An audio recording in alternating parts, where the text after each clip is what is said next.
Good morning, ladies and gentlemen. Good morning, Doctor. Good morning. Good morning, Doctor.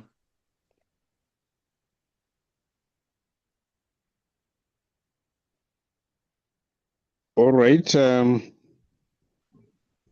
will begin with the first question that I have about the change in the timetable to begin at 10 as opposed to the previous one beginning at 11. Are you comfortable with the change,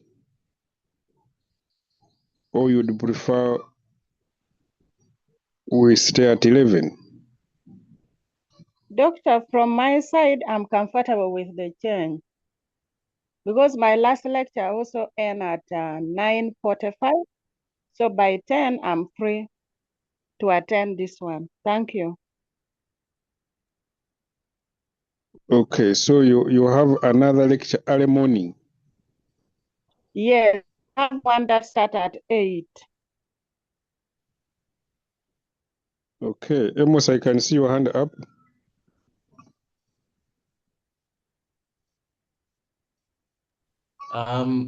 Doctor, me, I would propose by 11 was really very comfortable and very okay, given the fact that you can see that our people today were so late to join, meaning they were catching up with churches. So if there is an opportunity, it would be okay for us to remain at 11 a.m. It would still do, unless maybe if Doctor you occupy around that time, and then we can come to 10 a.m. But 11 would be okay for some people to attend worship, since it's the only opportunity they have and a window which is available. And if we can adjust, we maintain at 11 a.m. Thank you. For a light request. Okay, Joseph, what is your view? Thank you, Doctor, and good morning, colleagues. Yesterday, we also had a similar discussion because there were changes also from the other course units. So, from my perspective, we would appreciate if we, at least the changes are all made, and then we look at what will have finally come out for us to be able to say this works, this may not work, because I think they were saying by Monday they will have finalized the changes. Then we shall know how the timetable will be. Because right now it is this, but also when we go for others, they say there are some changes. So that is why I was saying maybe wait up to Monday and then we'll be able to make that determination. Okay, but for this particular course, you are all in second year, and maybe there are those who are not in second year, but most of you are in second year. And on a Sunday, you have one module or two modules. You can confirm? It is actually two modules, which were all supposed to be at 11 and at 2. Okay, so the second module is at 11. I mean, the second module is at... Okay. Yes, at 2. So what it means, therefore, that if we maintain our lecture at 11, it does not affect any other module. Not at all. That's what it... Okay, let me hear from Isaac. Thank you so much, Doctor, and my colleagues in the call. I think personally, as Dr. Yop said, most of us are in our second year, and the lectures are not all that are squeezing. Like, for instance, Sunday, 11 was okay, and even if we bring it to 10, it's still okay. I can only attribute the low attendance as of now because some of us maybe did not get the changes. The communication was not so clear. That's why actually the attendance is a bit poor, but not really that most of us are engaged. No, just some kind of like some of us are not frequently visiting the learning portal and so on. But whatever that is okay from your side, 10 or 11, I think me, I have no problem. Like even Sunday, there's this other lecture of 2. Some arrangements local are made within the class, and that lecture is pushed now. We have it already at Thursdays. So Sundays, it's just this lecture, so we can all agree. Thank you. Come on.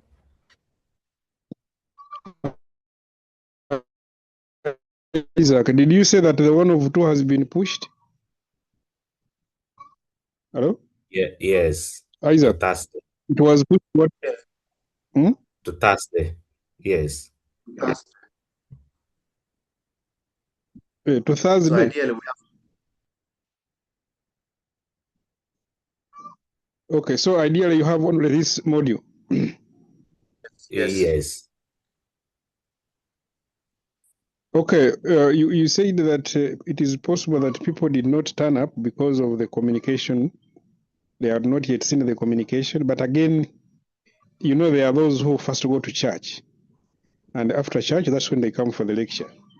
Let's hear from Robert. Good morning, Doctor, and good morning, class.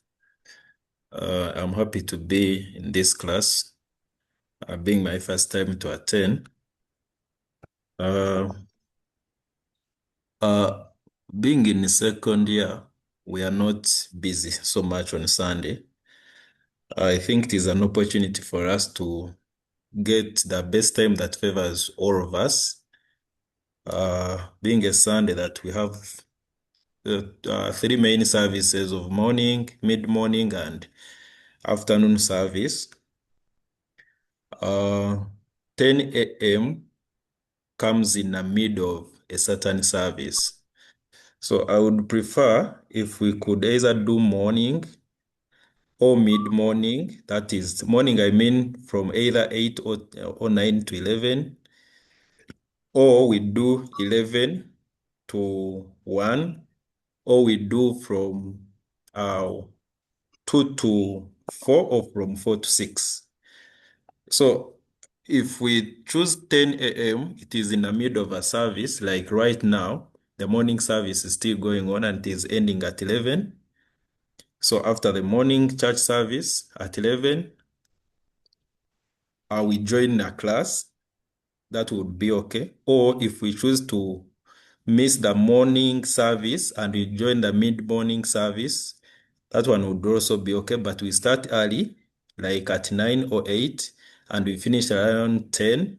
Then we go for the mid-morning service. Or if all fails, that like last time, the way we were being convenienced with these morning Sunday lectures, we can even put it in the afternoon since we are free. We had one lecture, but it was pushed to a weekday. We can even push it in the afternoon if, Doctor, you are free. We do like 2 to 4 or 4 to 6. Thank you so much. Okay, thank you very much. Alfred, you can submit.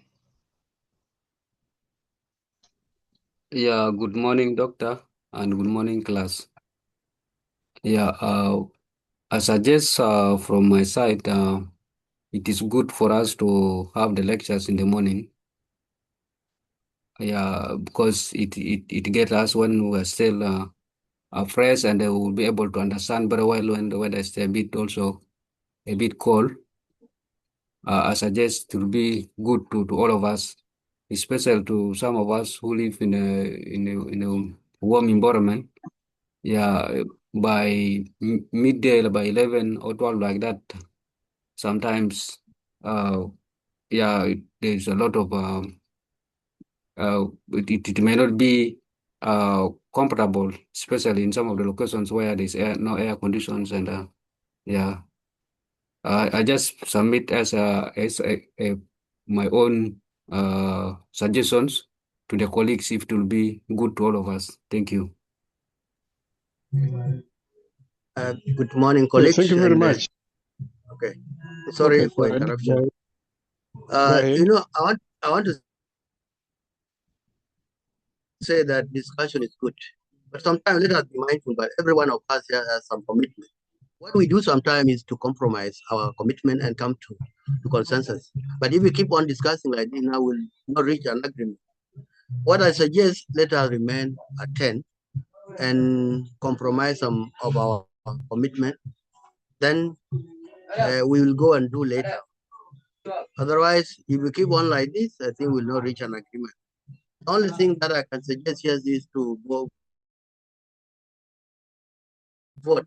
If we can vote, then we can save our time. Now we are even killing our time now as we discuss. Thank you.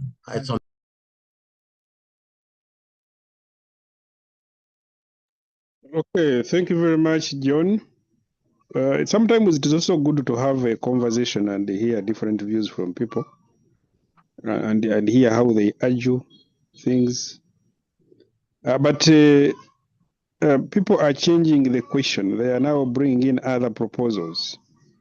The original question was whether we should maintain it at 10 the way it is now, or whether we should put it back to the 11 the way it was before.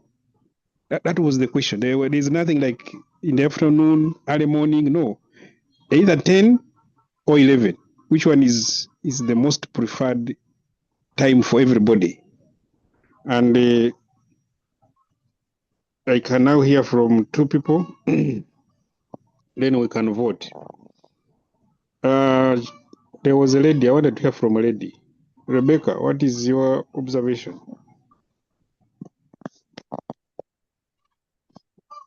Rebecca, your hand was up. Did you get the response?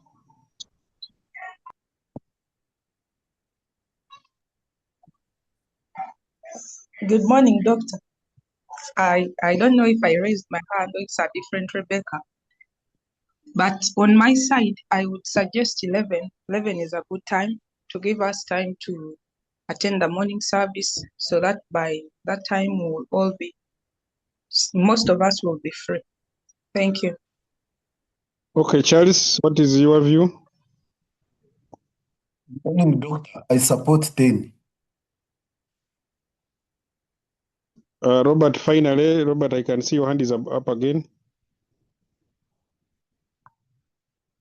If I also support 10 a.m. Okay, so 1, 2, 3, 4, 5. And,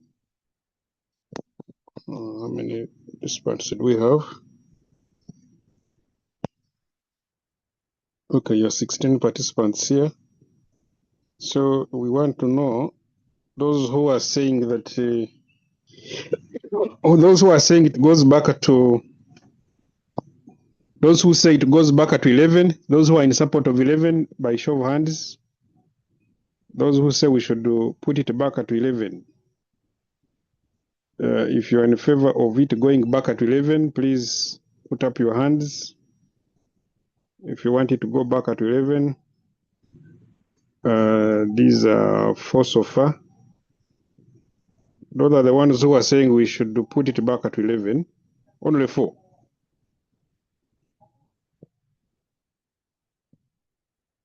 Okay, so that means that if only 4 are saying we put it back at 11, and the others are not voting, then the others are comfortable with remaining it at 10, right?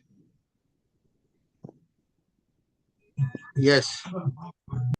Yes, doctor. Yes, doctor. Yes, doctor. Okay, so we are maintaining it at 10, but please make sure that you keep time so that we end early. We end as early as possible. We don't want to be now encroaching in another time. Okay, I've heard people saying that, okay, I heard somebody say that this was their first time to attend the lecture. This should be the second lecture. Am I right?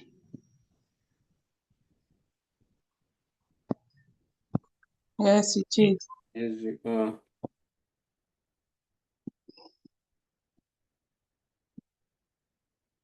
Okay, so if it is your first lecture, you need to know certain things that we discussed last time. And this is why I'm sharing the screen.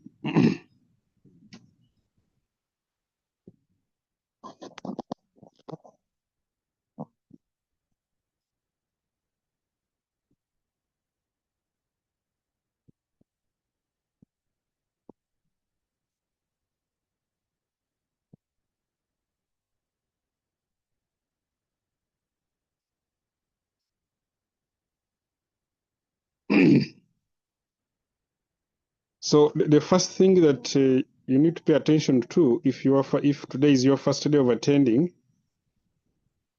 is that there is the first activity here of introducing yourself. So you need to go there and then you click on add discussion topic. In the subject, you type in your name. Then you provide a comprehensive introduction about yourself in this space here. After you have put it there, then you can post to the forum. So that is activity number 1. But then you also need to go and look at what others have posted so that you can know the kind of people that you are with, because some of them can eventually become your business partners or even your life partners if you choose to do so. And after you've done that, then you will check out on the person who has posted after you. So if we take an example of Viola here, after Viola posted, there was another person that's posted after her. Possibly that was Christine. So Viola was expected to go and read what Christine Mary posted and then ask her questions if she's interested in knowing more about Christine. What else you want to ask her that Christine has not posted here? So you can do that by responding or by replying to Mary and ask her, tell me about this, tell me about this. In regards to her introduction, don't ask other personal issues that are not part of the introduction. So if she has introduced herself and said she's passionate about business, maybe you can ask her what line of business is she passionate about, and when is she likely to start, or has she already started? So you can ask a question relevant to her introduction when you want to know more about what she has not talked about. So you can ask the question, and then if the question is asked to you, then you are expected to respond to that question as well.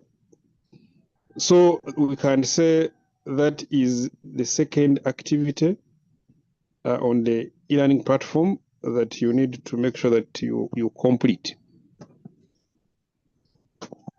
Okay, that is the self-introduction and asking the question to the person who posted after you.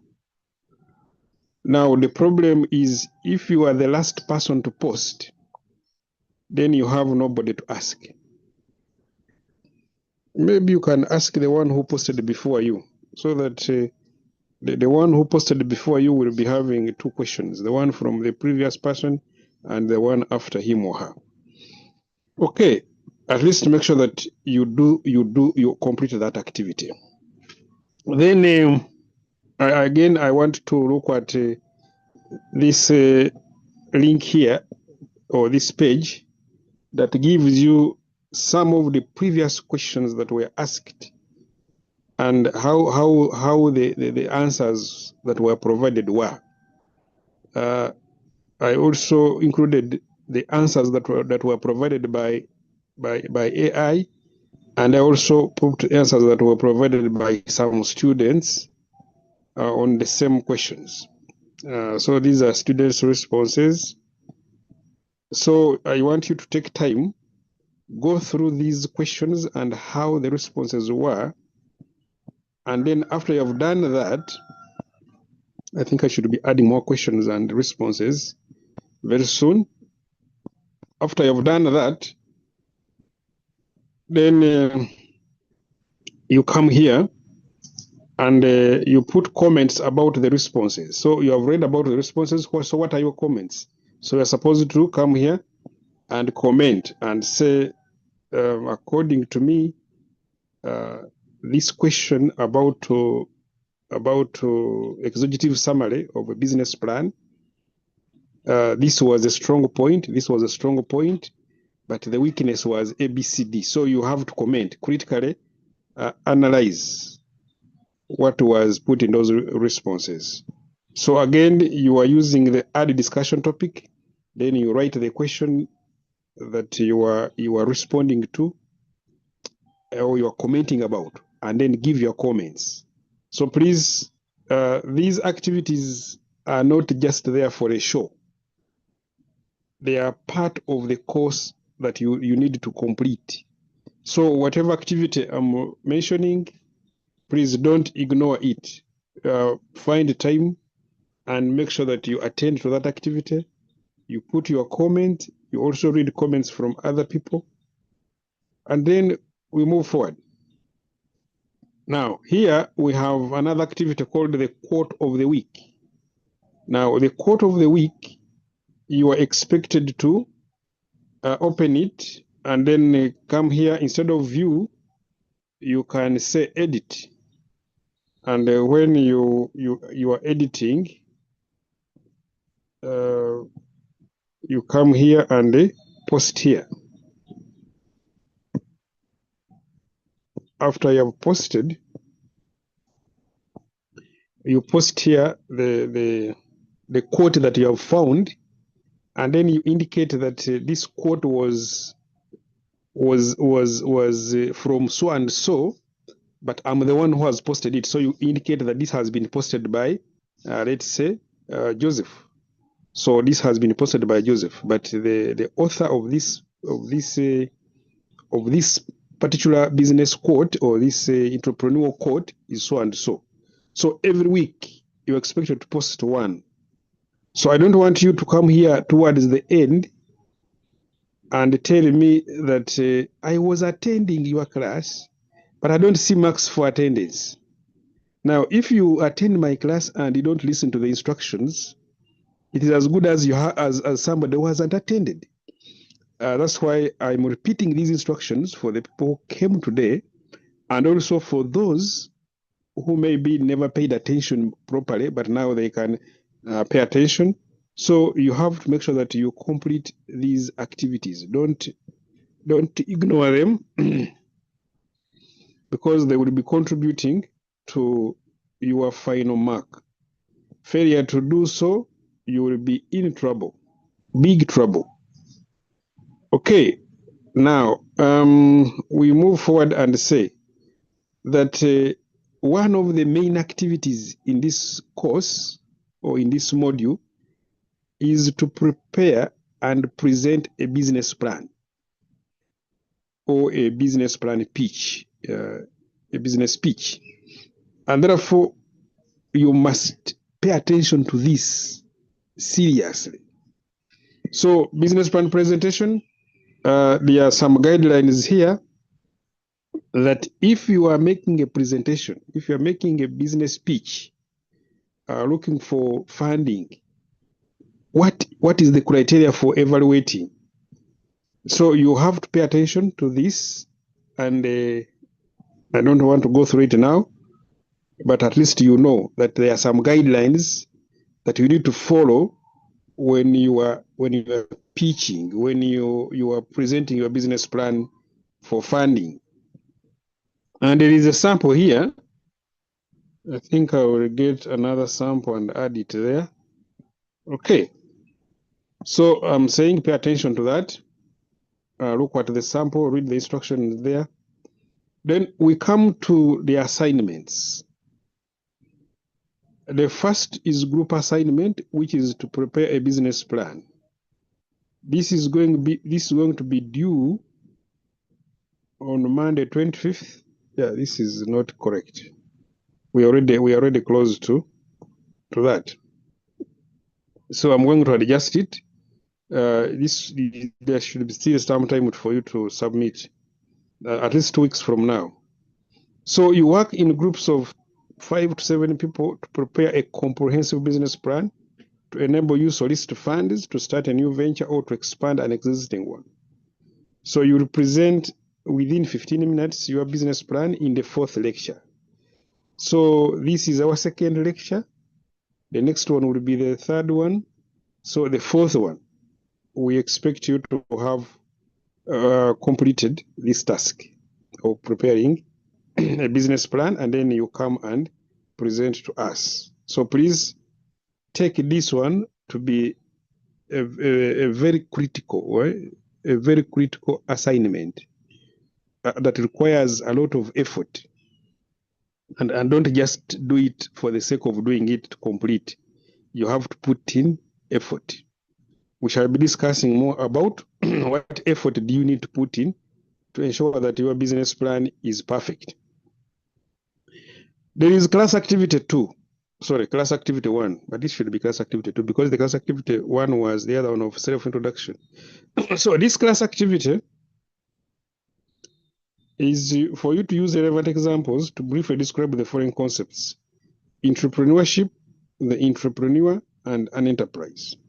And then you identify any 3 innovations, or call them inventions, of all time that you consider to be outstanding.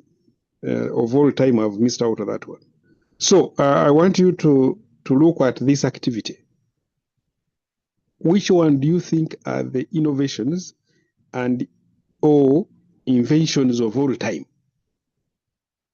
You can say, according to me, there is no innovation that beats or that is that we can talk about, which is beyond the internet and the technology beyond behind internet, because the internet should be using a certain technology to be able to operate.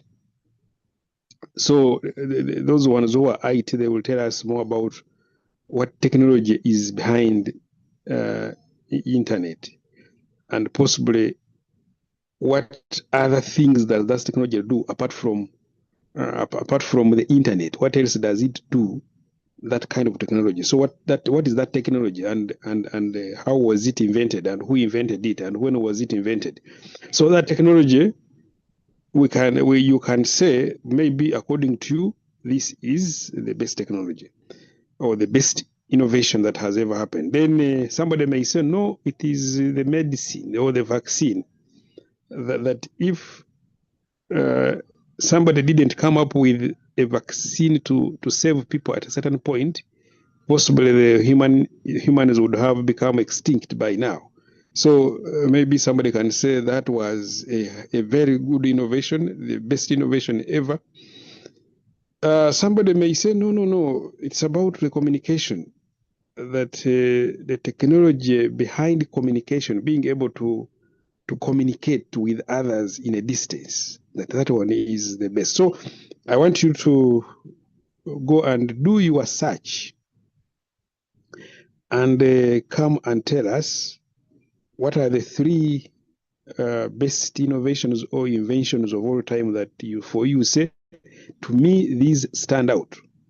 And you give us reasons why you believe they stand out. So please take it not as one of the main activities of next week. So put it in your diary and find a time to work on it. Now, activity 3, which I've called activity 2 here, is the nature debate in entrepreneurship. You are expected to conduct a survey at least 40 respondents, excluding your classmates. So at your workplace or in the community where you live, you can do a survey, and then you ask people certain questions, and then you see their responses. This is about whether entrepreneurs are born or whether they are made. Okay? And then using the results from the survey and the views presented by your classmates during the lecture, you write your final conclusion about this debate. You can also refer to any other research done by scholars. Okay. And we shall be talking about the other things later. But now, let us talk about this one in more details. We are saying, or the statement here is, that entrepreneurs are born.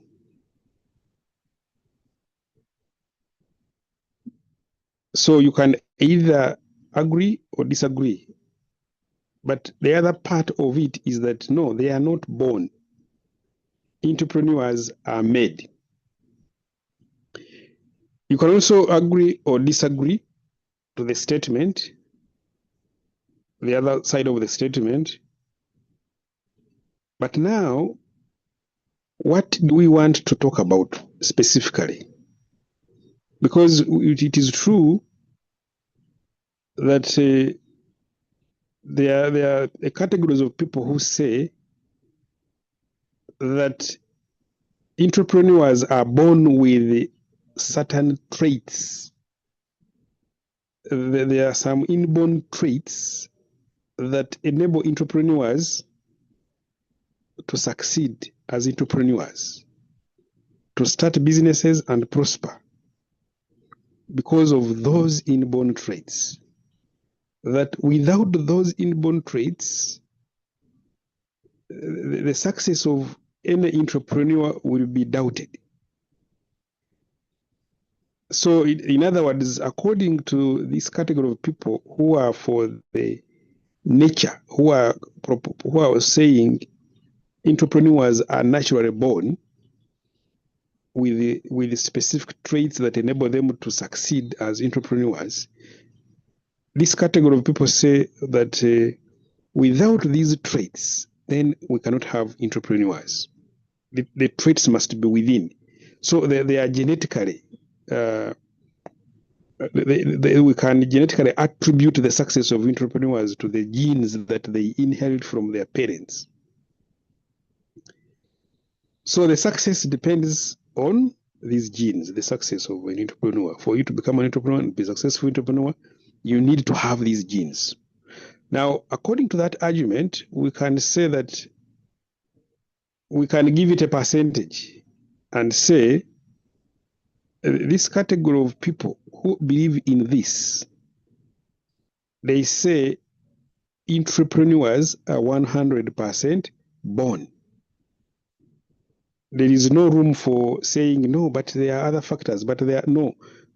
You are either born an entrepreneur or not. So that's 100% born. Therefore, I want you to take note of these statements clearly. Because when you are designing a questionnaire, when you are designing the survey questionnaire, because you have to ask people, the question number one should be about that. Do you believe or do you think entrepreneurs, do you agree to the statement that entrepreneurs are 100% born? Without these inborn traits, somebody can't become an entrepreneur. You either have the traits or you will never become an entrepreneur. That is the first extreme statement. And I would want to know later on how many of you support that. Now, the other category of believers or of people are those who say all people have the potential to become entrepreneurs. All people have the potential to become entrepreneurs. Actually, among these, there are those who even say that at birth, the child's mind is like an empty piece of paper. It is blank, and therefore, it is waiting for input to become what it has to become. The input So you are supposed to give it training, you are supposed to provide experience, you are supposed to do whatever you have to do with this mind and with this person to enable them to become what they are supposed to become. So if they are supposed to become entrepreneurs, then whatever you do to them is what matters. The inborn traits do not contribute to what they are supposed to become. And as such, this group of people will say, nurture is everything. Nurture meaning made. That entrepreneurs are made. You get somebody, you prepare them to be entrepreneurs, you do whatever is required to make them entrepreneurs, they will automatically become entrepreneurs. So in other words, this category of people say they can make anybody to become a successful entrepreneur. So in that perspective, we can say that entrepreneurs are 100% made.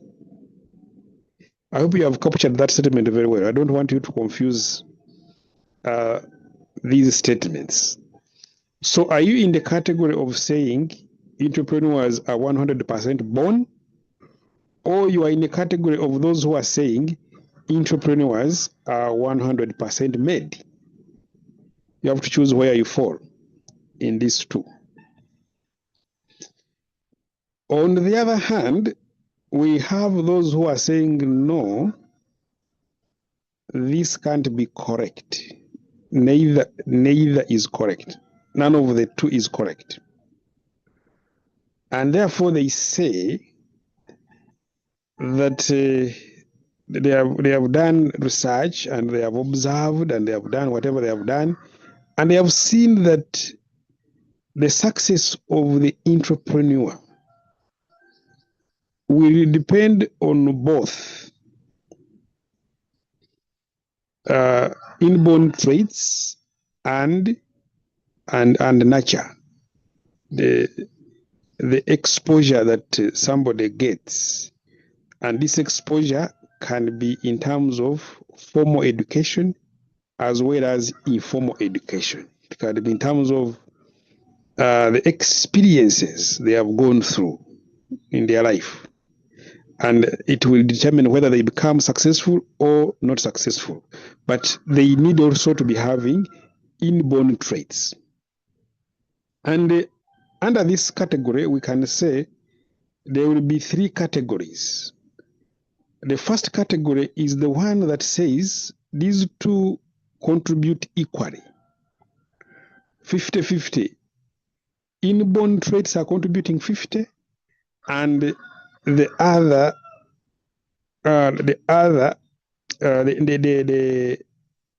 nurture contributes another 50. So these two factors are equally important. So we cannot say this one is more important than the other. They all contribute equally. So if you are in that category of those who believe that inborn traits are important, but the nurture environment, the nurture is also equally important, then you are in the category of those who are saying it is 50-50. So when you are phrasing the survey questions, please take note of this, and you should be able to interpret properly the meaning of the 50-50. 50 nature and 50 nurture, or 50 inborn and then 50 training and experience and mentorship. Training, experience, and mentorship. These are the nurture now. Okay, having said that, then we go to the third. No, that was the third already. The other perspective. The other perspective is the perspective that says the inborn traits contribute more significantly than the nurture, than the training, experience, education, and mentorship. That the inborn traits are the ones which are outstanding.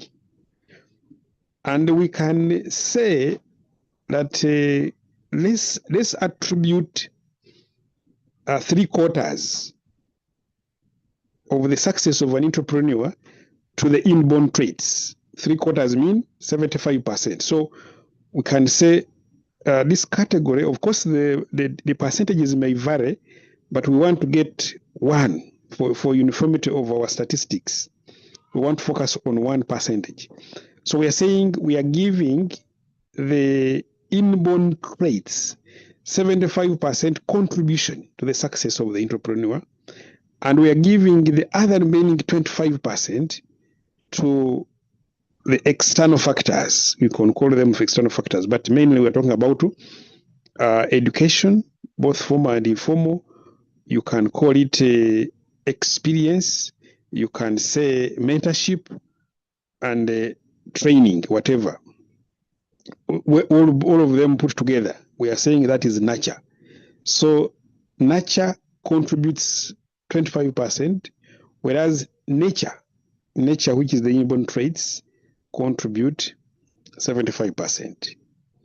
So that is the other perspective, and I want you to take note of that and put it down. And lastly is where we are saying that, is the category of people who are saying that nurture contributes more significantly, contributes the highest percentage. So if nurture contributes the highest percent, then we are giving nurture 75%, and we are giving nature, we are giving nature only 25%. Remember, the nature is the inborn traits, while the nurture is the experience, the training, the education, both formal and informal, and mentorship. That category of factors, which you can call external factors, affecting the entrepreneur, the individual, that the success of the entrepreneur is going to be 25% coming from these factors, and then we are saying 75% is coming from these factors, and then the inborn traits are only contributing 25%. That is now that perspective, the fifth one. We can call it the fifth perspective. Okay, so I want to be sure that you have captured those perspectives very well. And therefore, to be sure, I want to get somebody who has captured them to post them in the chat so that we can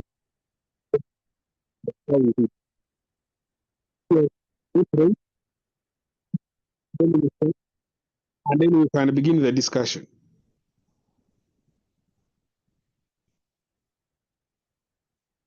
Is our members ready?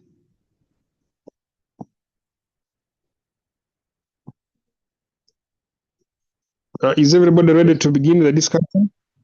Yes, Doctor. So somebody should post those perspectives in the chat as we prepare to begin the discussion. Okay, so who is the one to begin? Who is the one to begin? I can go first. Okay, proceed. Yes. So as per the instruction of the assignment, we are to comment or carry out a survey about whether entrepreneurs are born or they're made. That is nature. Nature means, okay, they're born with those traits of entrepreneurship. And then nurture is where someone goes through, for example, mentorship or through education to acquire those skills. And I'm passionate, me myself, I'm passionate about entrepreneurship. And I would consider that entrepreneurship is made compulsory right from primary to university.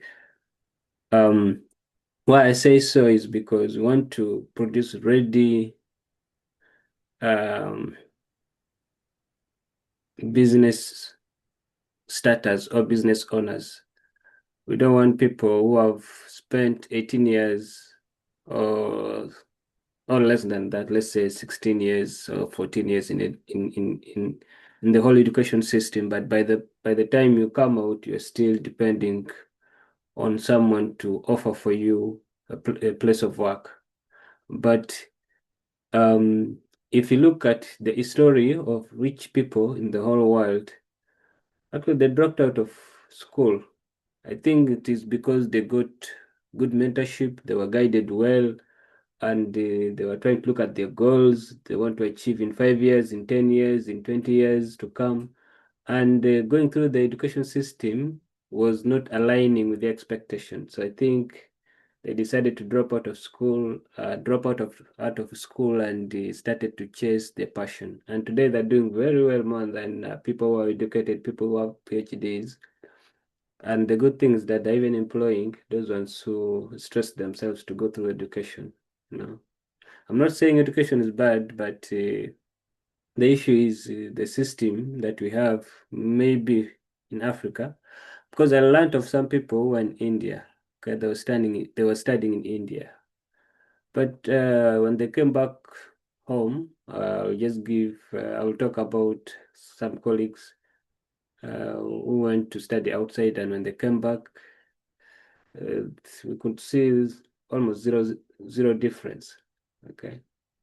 So that is the mental imagination that we have, that we think being out there, maybe going to Europe to study in Europe or study in other parts of the world is better than being in Africa.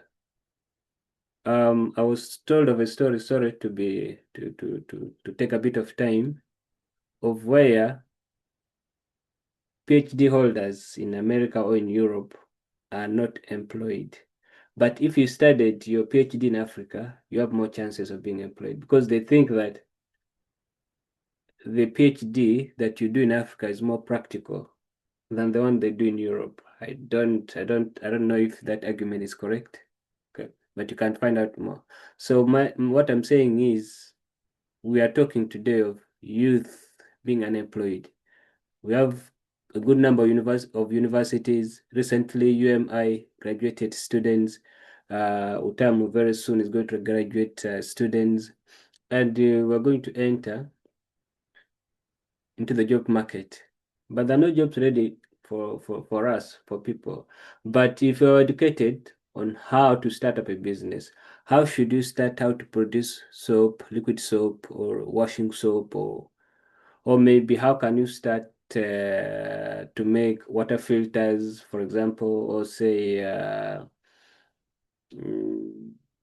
basically community problems, challenges that are currently happening. The floods everywhere. We have the story of Mozambique currently is trending, where flood has caused a lot of damage on infrastructure, okay, on even livelihoods. So we want to look at agriculture that is bringing in new technology of growing crops that are resistant to flood, okay, or infrastructure that is resistant to flooding. But this is the story now. We are producing students or graduates that cannot do anything on their own. You have been studying computer science, but you have no product. You can not even make a software. Okay. So what is the intention of Okay, Peter, we appreciate your input and all that you are referring to.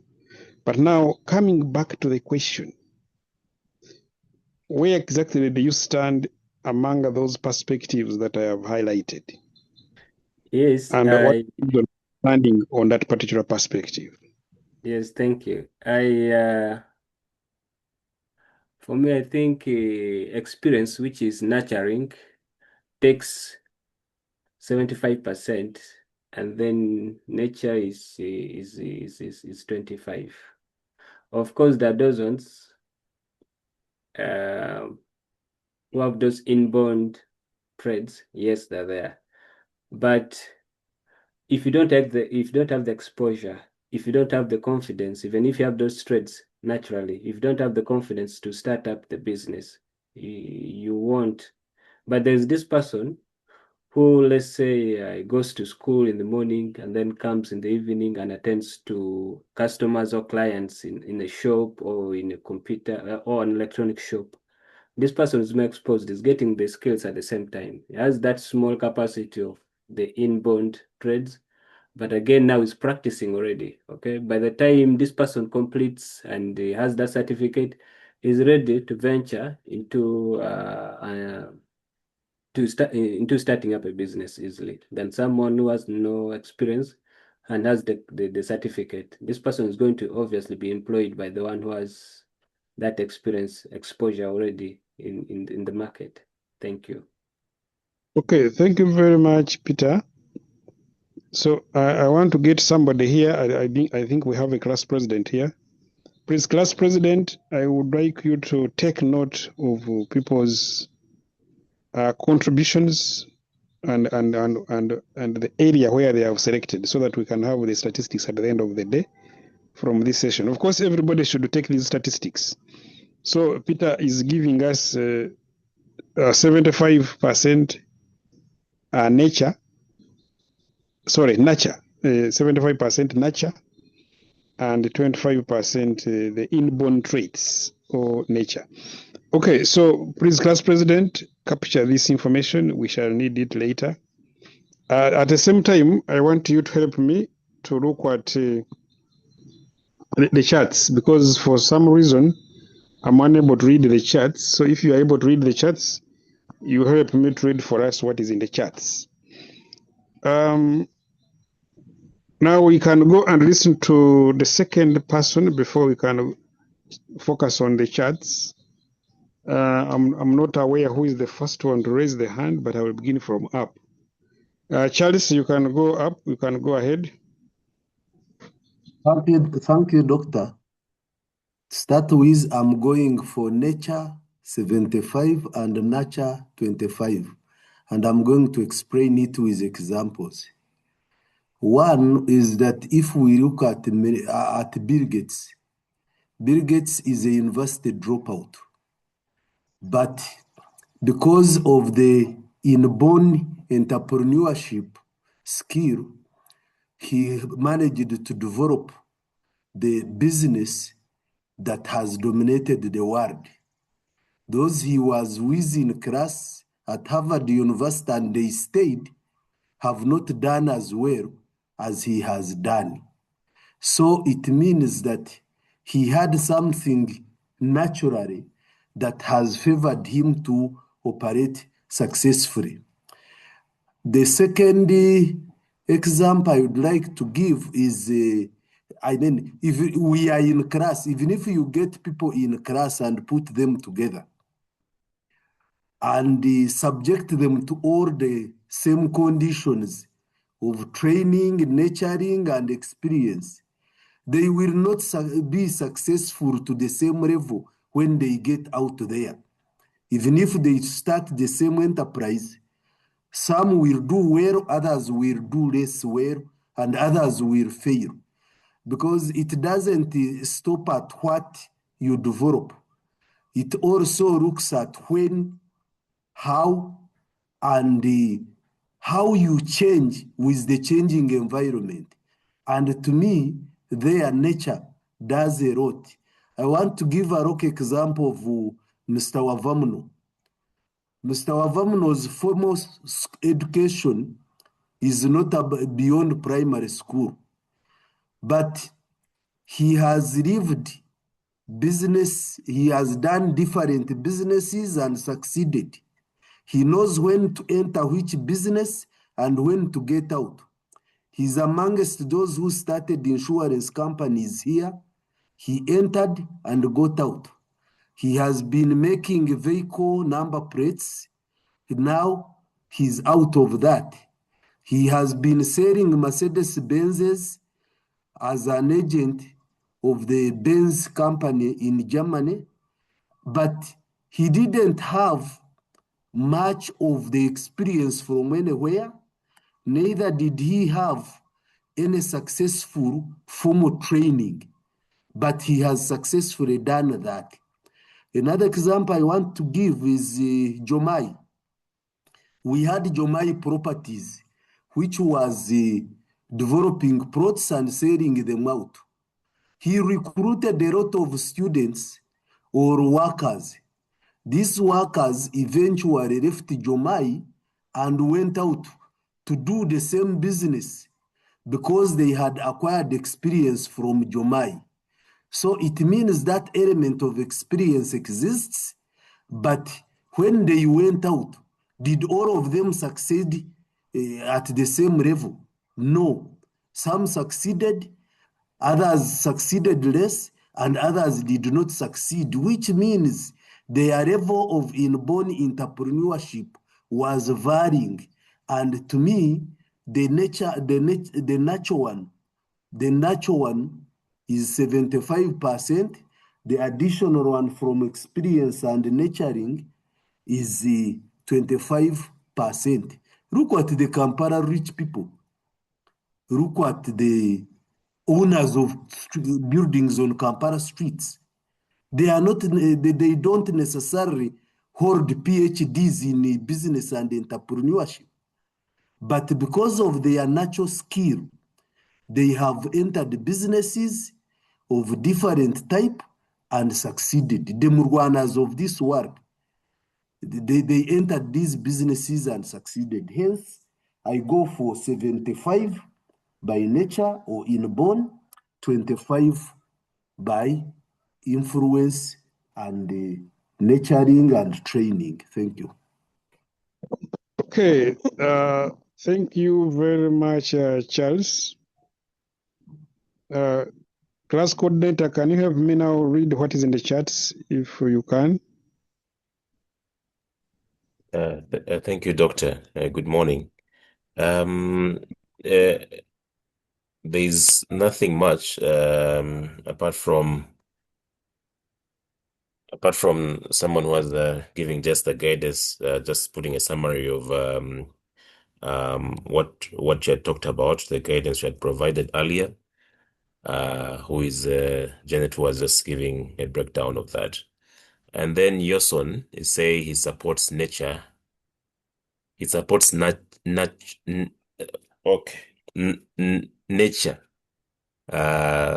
to nature, but I think he needs to probably throw more light on this. And I see his hand is up. Probably he will give us what he really meant, because there are 5 different categories where 100% entrepreneurs are born, and then where 100% is more of they are just made. That is, means it is nurture. They are nurtured. And then we have the 75-25% of both. If you find that you have 75% are nurtured, while 25% are born. And then the other argument of 75% born and then 25% made. And then lastly, they can actually be 50-50, which is a split. So I'm seeing Peter Mariol. He says that he goes with the option of 75% nurture and then 25% of nature.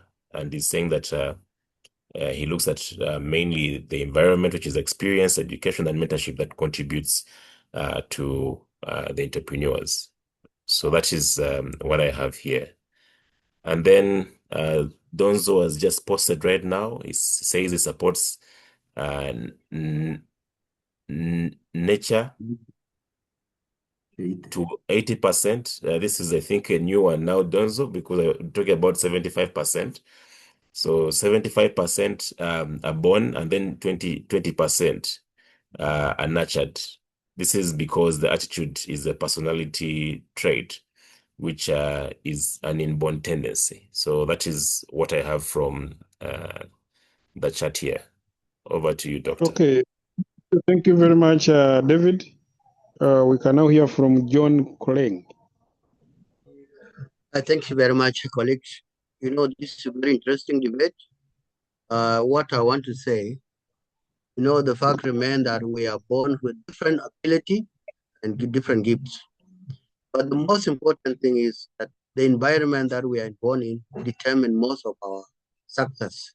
If we talk of the entrepreneurship, take example, maybe you are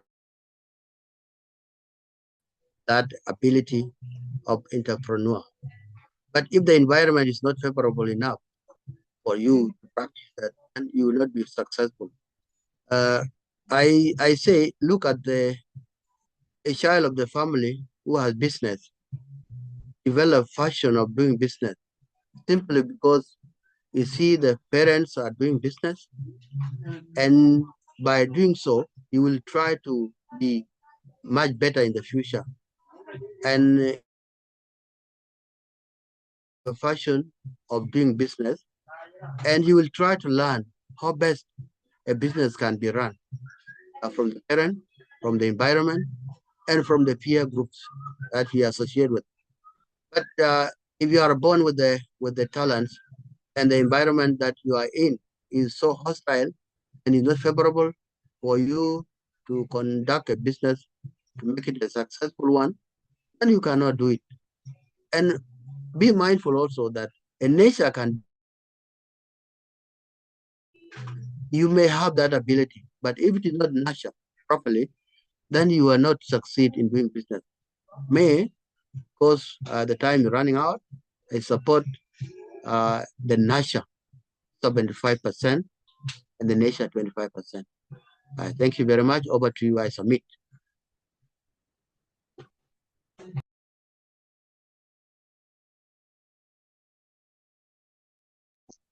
Okay, thank you very much, John.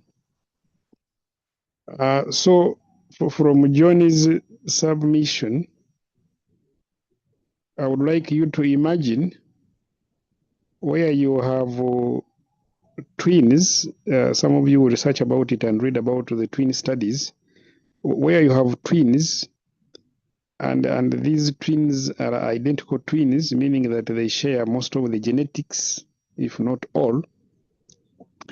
Then you pick one of the twins and put that one in an environment where there is thriving entrepreneurship activities, where the environment, like John has observed, is conducive in promoting entrepreneurs. So there is a lot of training for entrepreneurs. There's a lot of support for entrepreneurs, mentorship for entrepreneurs.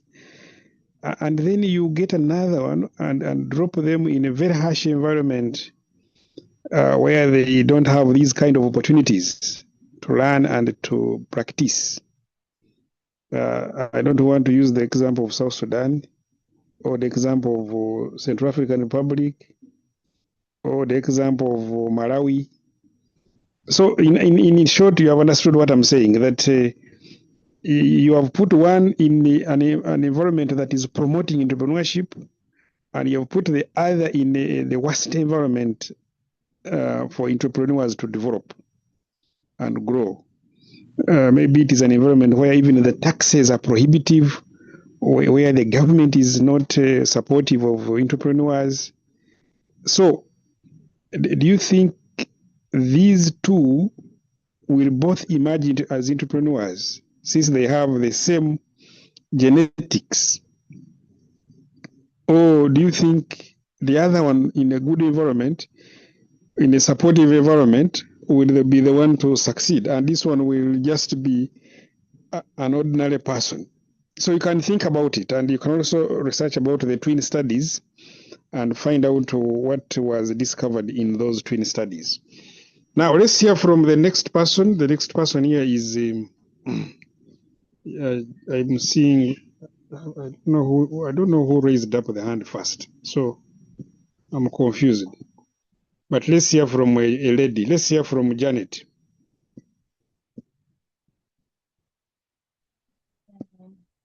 Thank you, Doctor. Good morning, class.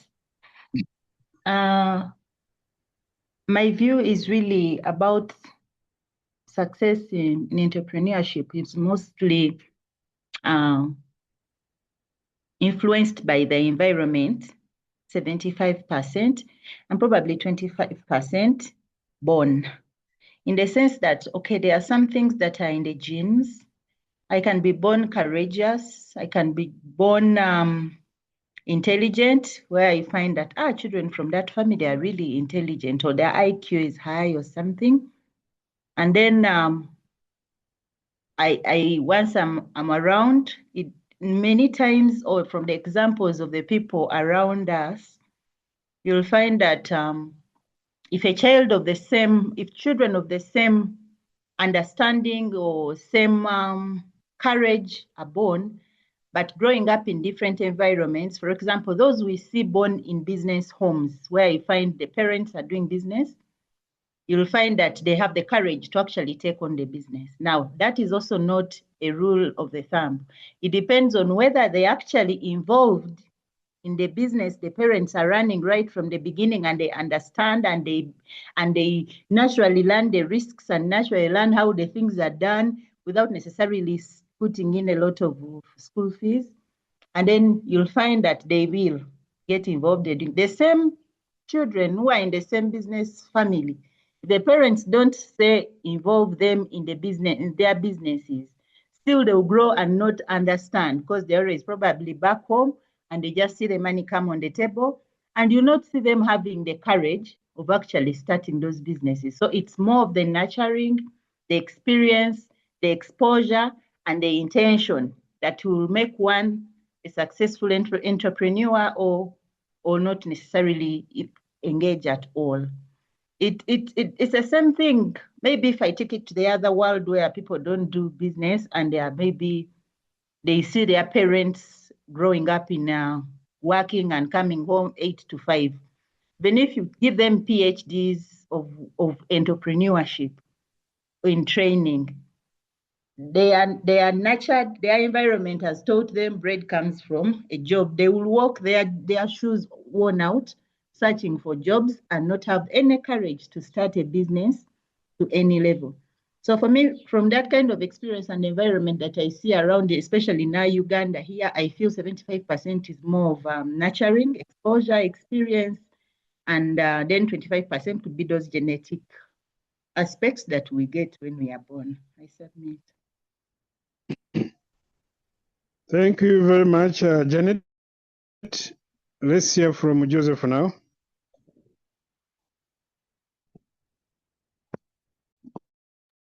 Thank you so much, Doctor. Of course, Janet and others have spoken what I had wanted to say, but I just wanted to add on something without necessarily mentioning names. There's one of our most successful business people in Uganda. He had sent his children to Europe to study. They studied masters and degrees and what, and then he wanted them to come back and start to learn the business. They were not interested at all. So the three said they were very comfortable wherever they are in Europe and the US. So he tried to convince the last one to come back home, and they nurture that one. He came back, and after some time he got so frustrated. He said, "No, I don't belong here.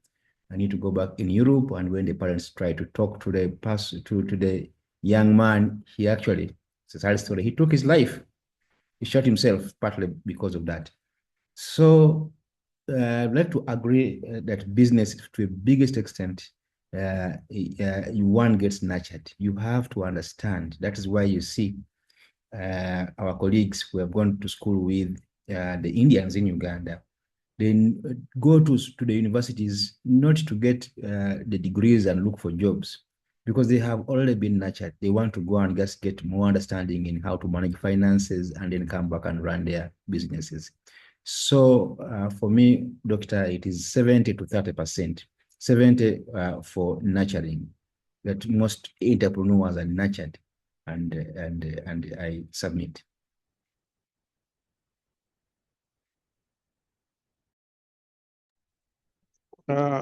Thank you very much, Joseph.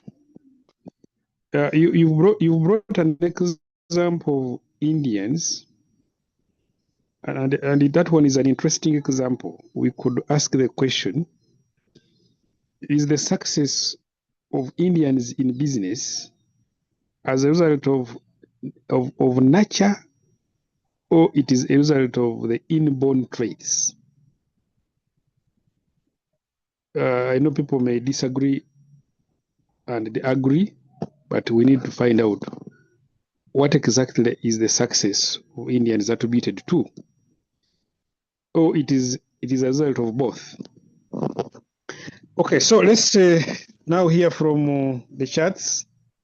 Class President, please take us through the chats.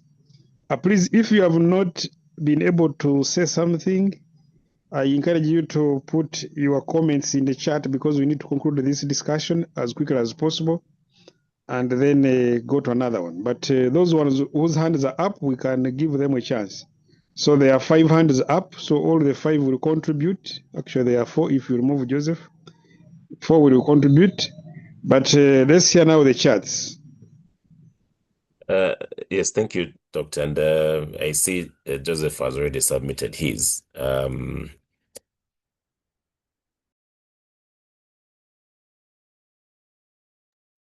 Yeah.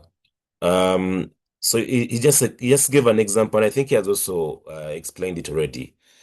I don't know if I should really carry on, because he has submitted already what he had put here, but he just gave an example. So he's saying entrepreneurship is more nurtured than natural. I believe success is about 70% environment, mentorship, exposure, and learning, while only 30% comes from natural talent or personal traits. He gave an example of Sudhir Pereira, who built his business empire through experience, persistence, and learning from small trading activities. After returning from to Uganda, his success shows that entrepreneurship grows through exposure and practice.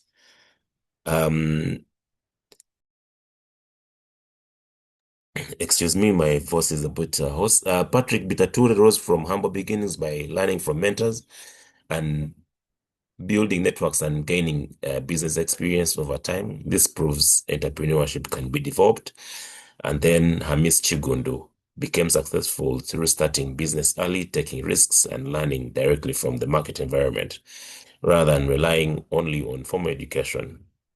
And then there's Chris Chirubi, overcame financial struggles, excuse me, and built successful businesses through discipline, exposure, and continuous learning, showing that entrepreneurship is shaped by experience more than natural ability.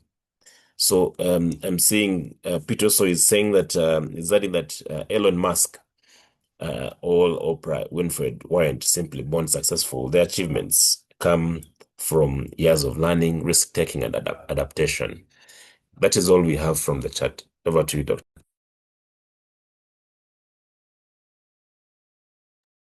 Thank you very much.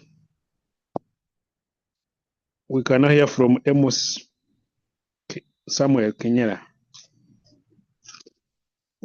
Thank you so much, Doctor. I almost forgot with my points, but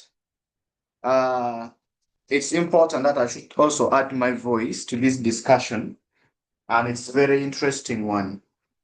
I must say, entrepreneurship is another form of someone saying it's a talent. Once you have a talent, you not get it from the school. Talent, you're born with it, or anyhow, you inherit it, either in genes or something like that. So to pick my point, an entrepreneur is basically by born, by birth or something like that. So I first choose 75%. For you to become a successful person, you should be having that talent. Then 25% is education. But that education of 25%, you need to earn it. If you do not earn it, you remain with that 75%.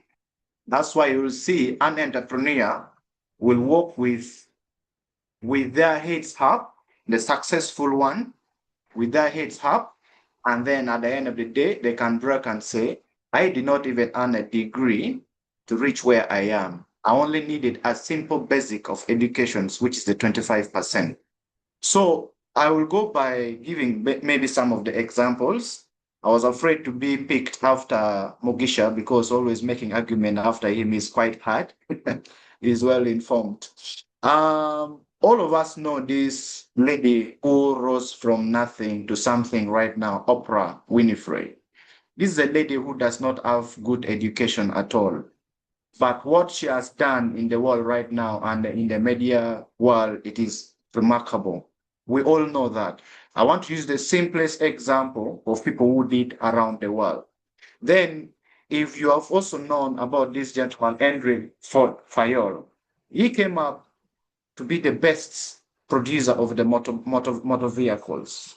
That is one of the examples of the entrepreneurs who are successful and then they became something. Now, let me back up myself with our mere understandings. We do know that very well that for you to become a successful entrepreneur, there is one particular thing that contributes naturally. There are some people who are personally, they can have certain thing in them. There's some personality in them. Look, for example, you see a kid will be so much interested to know certain things that at the end of the day, the person becomes the best in it. Like, for example, a kid will know how to weave, how to knit this thing. There are so many people who does not know how to knit. And at the end of the day, they become the best in doing that, designing something. It is an entrepreneur. You know, that talent the person has it is an entrepreneur. Then maybe, let me bring it. We know Kiprotich, our best runner around here. He has a talent. Don't be forgotten that that is also an entrepreneurial talent in him, you know, because it is of a different format. It does not mean that is not an entrepreneur. His entrepreneur, it is built as a talent of athletes, and he is using it to earn a living and something that brings you cash and makes you succeed and makes you have money. That is an entrepreneur in you selling. Okay? It is an entrepreneur. So you only need an education to give you an exposure to make you learn how do you adopt in the market and how do you sell that little skills that you have, that little talent that you have in order to convert it into money, you know? So I believe that with those few, so that I don't take much of the time, with those few examples that I have given, and then the little knowledge that with that talent that you have, the skills, okay, let me bring it this way. We know very well that there are some people who have natural traits. Okay? You don't need to ask him, how did you come about with it? I'll also take another part of the example, the traits. We have the Cristiano Ronaldo, the footballers. We have many of them around the world. Okay? This one thing that with entrepreneur, you cannot copy and cut, or you copy and paste it. It is in you. It will be you. It will be part of you. It is your skills. But how do you make it come out? If you want to become a very good sports person and then you sell in that line of the sports and you excel, if you do not have the talent, if you do not have that traits in you and that skills in you, you will never become one of the best. And besides that, you need to take a lot of risk and the talent and persistence to ensure that you practice that thing and become something which is worth sellable in the market. So that is the one thing that you need to understand about it. Then maybe to bring it back to us in Uganda, like my colleague Charles said, he gave examples of so many business tycoons that we have. One of them is those of Sudir. One of them, apart from that, we have the owner of Mokwano group of companies. You know, we have, there are quite many. I cannot mention all of them at this point. All the names cannot come so quickly. These are people who does not have basic educations. They do not. But how did they rise from grass to grace? Because of certain talent given in them. And most importantly, it is being backed by the attitude that they have towards the little things that they have. I have worked for one of my bosses who started selling nails of 5,000 shilling at the roadside. Right now, this person's capital, wealth, it is in billions. You know, it is the attitude that you have in you that makes you become a successful entrepreneur. So, guys, I stand and says that entrepreneurship, it is born, and you need educations, polish it, make you know which direction must you tailor in and become something worth in the environment or in the world or in the market or something like that. Otherwise, thank you. I beg to submit. Okay, thank you, Amos. But I've been listening to a number of people, and there are still people who have the idea that when we talk of nurture and we talk of education, we are only referring to formal education. And I want people to take that one out from their mind, or not to be arguing based on only formal education. So there are people who can succeed as entrepreneurs not because they have formal education, but because they have the informal education. Now, the informal education is the one that is accumulated from experience. There is apprenticeship, which you can as well call mentorship. So there are people who learn not in school but on job, and that learning contributes to their success. But that one doesn't nullify the argument that still, even when they are learning, they should be having the talent. That's like some people said. That if they have the talent already, it is that talent that can be nurtured. But without the talent, then you can't be nurtured into an entrepreneur. But now we want to know what percentage of the natural born traits are we talking about? And what is the percentage of the nurturing? So the nurturing is encompassing all forms of learning, not only the formal education, but all forms of learning. So as you argue, please have that in mind, that nurturing is not only referring to formal education. So you may give examples of people who didn't go far in their formal education, but when you look at their life, you may find that some of them were mentored by other business people, especially the Indians. So somebody may tell that before they started their own business, they worked for an Indian for maybe 5 years, and they learned on the job and they started implementing what they had learned. So for you may attribute their success only because of their natural abilities, but then you are forgetting that they were also mentored, they were also nurtured. So that is what I wanted to highlight, so that people have to pay attention to that as well. The hand I'm seeing next here is the one of Isaac. Isaac, go ahead. Thank you, Doctor. And thanks again to the rest of the team members who have contributed. I just want to start by putting my proposal. The inborn as perspective, I give it 25. As nurturing goes,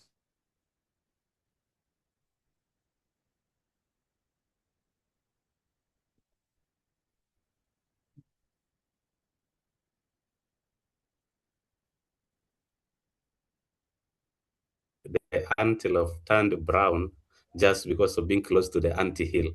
And let me start with people have quoted the stories of the rich people, but I have to be in opposition of that. Let's take, for instance, the Indians.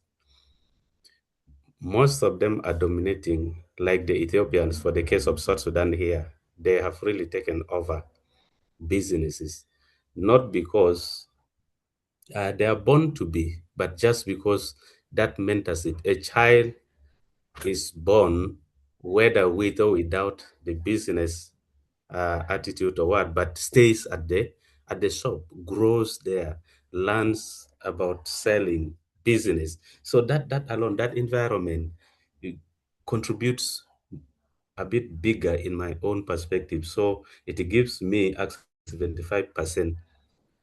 Practically, I am one who has learned entrepreneurship at the other levels of my education.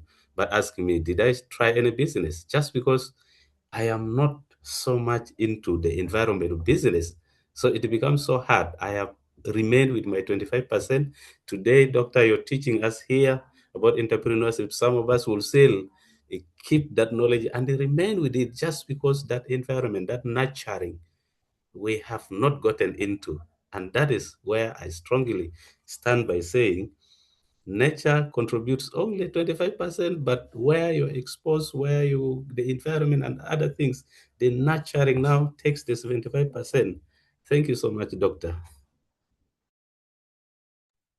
All right. Thank you very much for being brief and precise.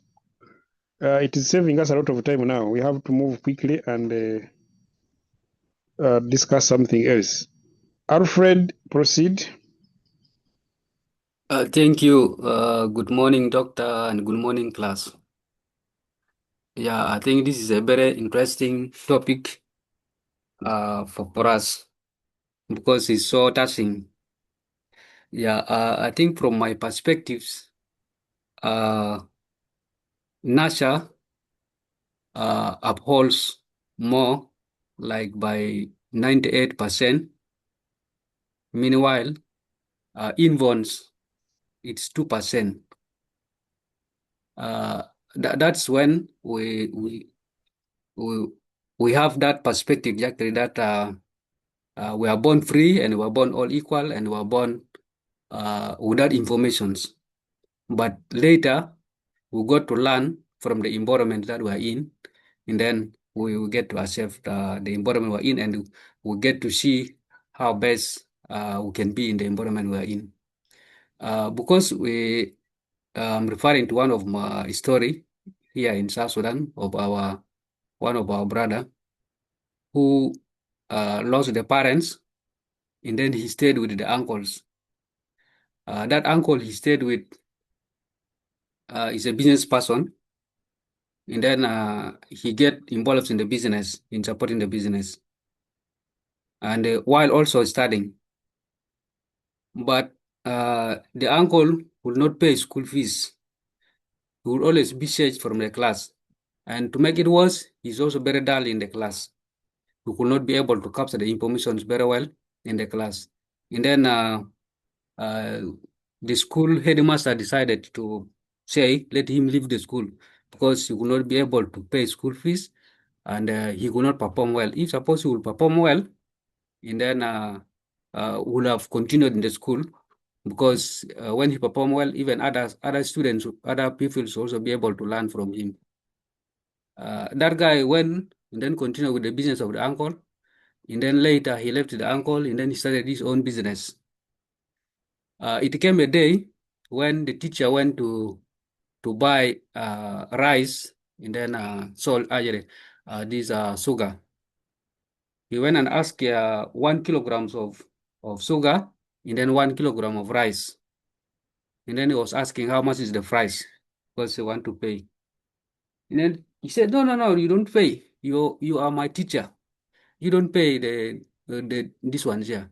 Instead, you give him 1 bag of rice and then 1 bag of sugar, and that's for free. The teacher becomes surprised why this guy is doing this. Say why? I come to buy 1 kilogram of sugar and 1 kilogram of rice. Why are you giving me this one? How will I pay? He said, no, this one just free for you. You just take it for free. You have been my teacher. But you sent me home because I was not able to pay school fees. And then I was not able also to learn very well, to support in the class. That's why he says me. This is me whom you says. It became very surprising. He said, I says you, even if I knew I would have even followed you also. I would have not remained teaching in the class because you are now better than me. You see. With this, I say nature takes a lot. Nature takes a lot, and this nature at most it is the informal learning that we learn, and with some of the risk and some of the challenges that people get to face, in order to see how can they be able to move very far from there. How can they exert all their efforts and ensure all challenges are amicably upheld so that they'll be able to prosper. That's why many of the peoples, especially not for but some of our billionaires here in South Sudan, they don't have these papers from the classes like the university degrees, all these ones. Some of them they learn little and they did not continue, and some of them did not learn. And instead, people who works for them are people who have master degree, they have bachelor's degree, who are working for them. Yeah. With this, I say NASA takes the 98%, meanwhile inborns takes 2%. Thank you so much. Okay. Thank you very much, Alfred. Though you are diverting from our percentages, but what we can do is to round up and say that the 2% is negligible, so we can consider it to be 100%.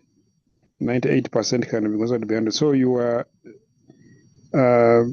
basically in favor of did you say nature? Nature is taking the highest percentage. Yes. Okay. We need to conclude this debate. I'm seeing the hands are still many. Robert, let's go up. Let's proceed. Yeah, I think we are remaining with only 3 hands now. So one is Christine, another one is Dominic, another one is Ronald. So after that, we conclude. Robert, please proceed. Thank you so much, Doctor, and thank you so much, class. This is an interesting topic. I myself am an entrepreneur, and I love it when we talk about it. Thank you, Doctor, for the clarification about the formal and informal education. Actually, at first I was concerned about it because everyone was talking about the formal education. I myself standing for 75% inborn, 25% nurtured.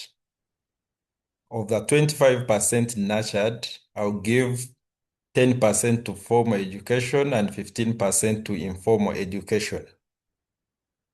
A business or an entrepreneur is born. There are traits that can't be taught in class, but can only be in an individual. The aggressiveness, the stress-taking, the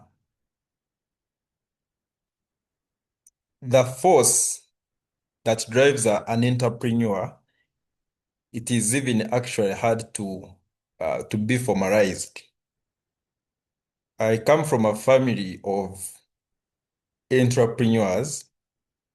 All of us, we are entrepreneurs, but the most successful one is this one who never even went to school. He didn't go to school, but he's the most successful one, whom we all think is our example. He never went to school, but he succeeded. Now, this man tried to educate his children.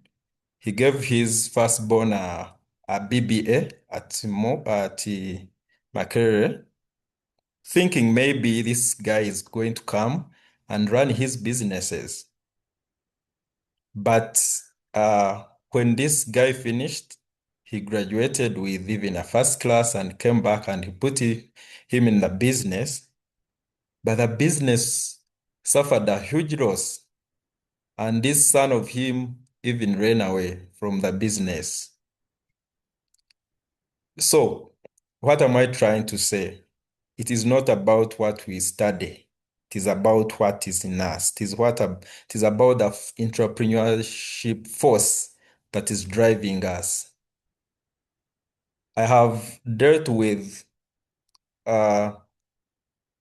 entrepreneurs, and one thing I have seen in them, they even hate this formal education of entrepreneurship, how these people teach, how they teach about taxes, insurance, and what. There's the way that this entrepreneurship thing can't be formalized because we are dealing with personalities. So I think I can give it a 75 and a 25, 25 nurtured. I myself am an entrepreneur, and I opened my own company when I was in my second year at university, undergraduate. But I was doing a total different course. I was doing engineering, but I found myself starting an entrepreneurship company. It is now, I know I needed this education, but I don't think it is the one that is going to help me succeed in my businesses. It is going to help me in one way or the other, maybe to remain compliant and what, but I know this is not the main thing that is going to keep me running my company. It will just help me. The 10% I'm talking about. The 15% I say it is formal because we learn from the mistakes we make. We learn from the ups, the lows we face. We learn from experience. That is why I'm giving it the 15%. I'm giving education, formal education, the 10%. Thank you. Okay. Thank you very much, Robert, for that input and for the examples you have given. There is one example that you have given which has confused us a bit. I don't know whether I'm the only one who is confused about the son who went and studied and could not manage the business. Now, being that was a son, and yet you agree that inborn traits contribute greatly, we would believe that the inborn traits would have played the biggest part to make that boy do a good job. Now, if the boy was not able to do the good job, if the son was not able to do a good job even after acquiring formal education, then the assumption would be that maybe the formal education confused the son and was not able to develop properly the inborn traits. And like you clearly stated that the informal training contributes a higher percentage, then it therefore means that the son did not get this informal training. The 15% was the one lacking. Or we could say that maybe the son did not pick the genes of the father. Maybe the son picked genes from elsewhere. I don't want to say from the mother, but picked the genes from elsewhere and did not pick the genes of the father. So we don't know which one of those ones are correct. Doctor, But yes, please. I think what I would think would be correct is where you said the formal education may have confused the inborn nature of the son of this man. There is a level of business. If we see, this is a reason why many businesses fail at startup. There is a level there is a level of business where you are not, where formalization is not necessary at that time. There's not everything. I have seen bosses fight with accountants about some formal things. There is a point in a business where you have to go casual. You don't have to even be formal. You are not going to be coming and formalizing everything, because formalization comes with an expense. So I don't know if I'm putting it right very well, but I think this guy came in and wanted to formalize everything, but I think it was not the right time. For him, he came with what he crammed from class and wanted to slap it direct into the business of the Mzee, but it was not working because it was not at that level of formalization. That is what I think. Okay, I get you now. Let's now move to the next people. I think we had 3 people waiting to bring their input. Ronald, Dominic, and Christine. Amos, you already submitted some time back. So those are the people. So we begin with Ronald. Afterwards, Dominic. And okay, good morning, colleagues. Mine, I'm looking at entrepreneurship in two ways. One, in the previous years, based on the examples my colleagues have been giving, and the other one is entrepreneurship today. If you look at the successful people, you say the Wavamunos and so on, the environment they had back then is different to today, entrepreneurship today. Back then, the population was small, and where they innovated, there were very few people in that field. Then you look at entrepreneurship today, in whichever field you're going to try to go in, the people who are there. So I'm saying, when I look at percentage, I'm saying nurturing now takes a bigger percentage, 75% to being natural inborn. So when you look at today, you're having technology, you're having a big population, and any mistake you make in the journey you're taking in being an entrepreneur, if you had got a small market, you make a mistake there, somebody else has taken it up.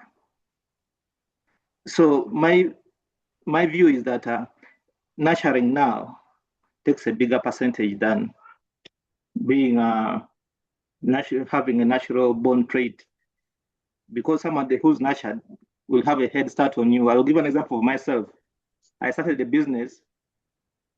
I wasn't so good at it, but I was looking at money. I was like, there's money here, let me go in. 1 year down the road, I was putting in money, but I'm not breaking even. But my other people I'm seeing who are doing the same business, they're getting the money and they're saying, there's money.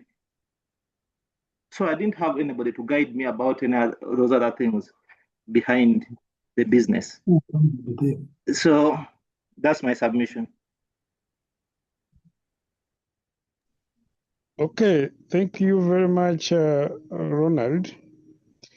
Before I forget, I want to observe that it seems this group is dominantly supporting the nurture perspective, the perspective that nurture contributes more.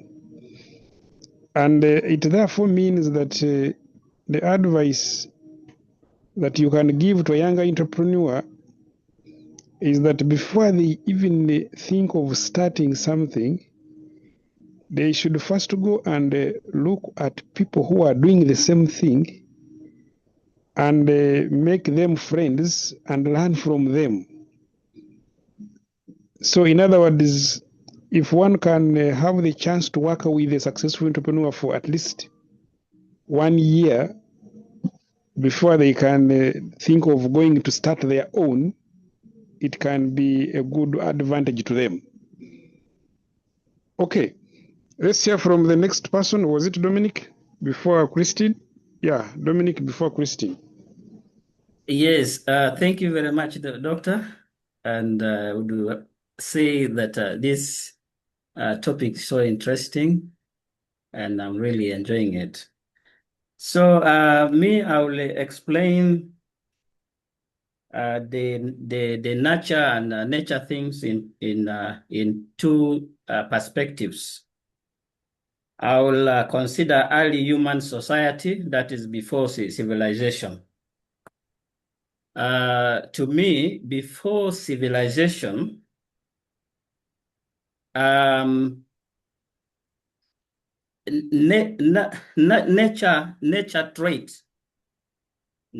trait was 90%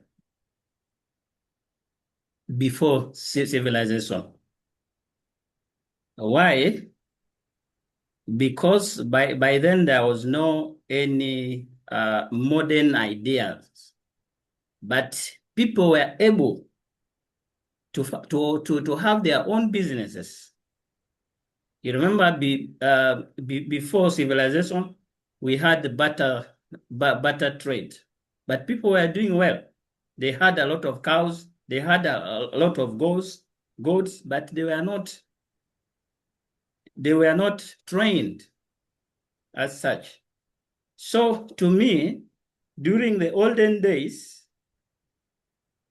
businesses were actually through nature. This is something which we need to really understand. So 90%, however, 10% came as a result of barter trade, different people, like the Arabs, let's say Arabs coming to Africa, So that is how they managed to learn, like, exchanging salt with animals and all this. But now when you come to the modern era, that is today, there is a shift, a very big shift that has been as a result of a trigger. And this trigger is the environment. The environment that has new things like education, the area of colonization has brought in a lot of things. However, the inborn, there has been a shift from the inborn trait to nurture. Let me say, the inborn trait was lost. Let me say 50% got lost because of change of the environment. People have lost their animals because of movement, and all this. So today, 60% of businesses are nurtured because of shift in environment. There's a trigger, education, there is a government that provide resources, that provide business initiative opportunities. However, the nature still contributes. That is why when you look at some communities, for example, here in South Sudan and also in Uganda. In South Sudan, we have this kuku. In Uganda, they are called bakuku. These people have that inborn trait because most of their business is actually successful. Whether you go to Uganda, these people actually were refugees. But when you go to the town, these are the people who are having big businesses. So they carry on that trait of the traits of nature. However, they have been nurtured because of the environment, the current environment. So generally, currently, 60% of entrepreneurs are nurtured and 40% are still having that, are still having the nature traits. I can even give you an example. Where I am currently, I'm in the community of Mondare. Mondare are actually cattle herders. They are cattle herders. So you'll find a Mondare who has not gone to school having over thousands cows, and is a very successful person. You can't even compare with, you cannot compare them with us who are working. So they are still able to sustain their business because their cows multiply. For them, they said instead of keeping your money in the bank, it is better you buy cows so that these cows produce. If you buy 10 cows in a year, then next year you will have again 10 cows because they will keep on producing. So this is nature. So to me, currently, we have 60% nurtured, then 40% through nature. Thank you very much. I submit, Doctor. Thank you very much, Dominic. We can now hear from, where has she gone? Christine, where did you go? You got tired of raising up the hand. Doctor, I lowered my hand simply because the last two speakers have spoken my point. Thank you. Don't you have a different example from what they have? Maybe on examples, not so different as such, but basing on nature, I also have two examples that I can share. One is a business proprietor in Lira who did not even go to school. It's called Olet Magezi for those who have ever been in Lira. This is a person who has put up a number of businesses in Lira, and he has really been doing well. When I was a bit younger in the past, he made a very funny statement just because he didn't formal education, where I was asking that now how come many people are being honored and being called the late, yet for him he has done a lot of good things in Lira, but nobody has ever honored him with the name of the late. For him, he didn't know that being called the late means you have died. Linking on to that, also in Gulu, we have one of the prominent businessmen who did not attain formal education, but informal. This one is called Kakanyero, for those who have ever been in Gulu. He has a number of lodges and hotels in Gulu, and is really doing well, but he has not attained any formal education. I also want to agree that it is nature that informs us to become entrepreneurship. Linking the example to myself, Doctor, and the rest of the class. For me, I grew up in a family of public servants.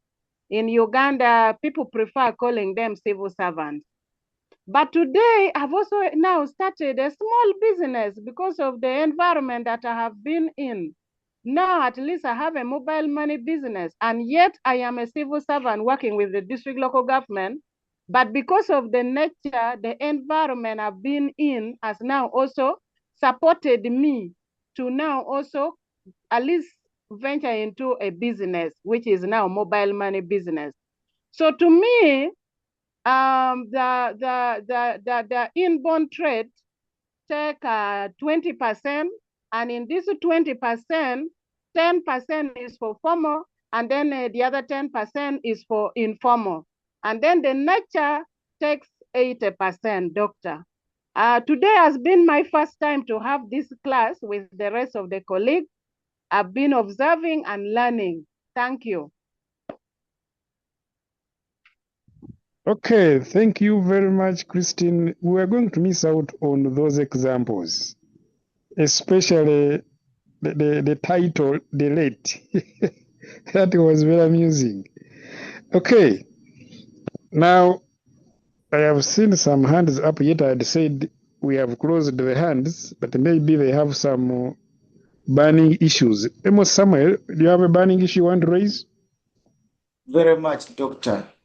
I wasn't happy with what you said, that this group seems they want nature of that entrepreneurship is not born, it's actually through learning and either formal or informal. Allow me speak this, and as you have also witnessed with our debate and argument, the last three speakers, they were all saying entrepreneurship is born. Just to crown it quickly, and I'll just speak it strongly, telling to the team and to you, Doctor, that there's strong argument based on this, that entrepreneurs are born, but not made. Is that some people are naturally possesses, these traits or characters that are very difficult to be taught, either formally or informal. Give an example of my colleague Robert, who gave a successful entrepreneur, educated the son, and the son went ahead, got a degree, moreover with the best papers, he knows how to do the computations and everything. You get the point. But because that kid was not born with that traits, with that character, with that instincts of an entrepreneur, it's exactly what you said when you read about the writings about the two twins. Both of them, same trait, same thing, same everything. But there is this other one person who was successful, and then the other one who was not successful. Does it mean he came from a different home? They all came from a same home, but one person has certain, I don't know, maybe how God did the chemistry. But now I want to bring this point that there are people that differ in personalities from an early stage or early age, where some naturally show initiative, Doctor and colleagues. Then they also have confidence. There is some independence in them. These are the entrepreneurs. They have creativity in them, and then they have leadership skills that come up with. And those ones, though you can talk about in educations, you can get, but this one here, it is inborn with them, naturally in them. They have willingness to take the risk.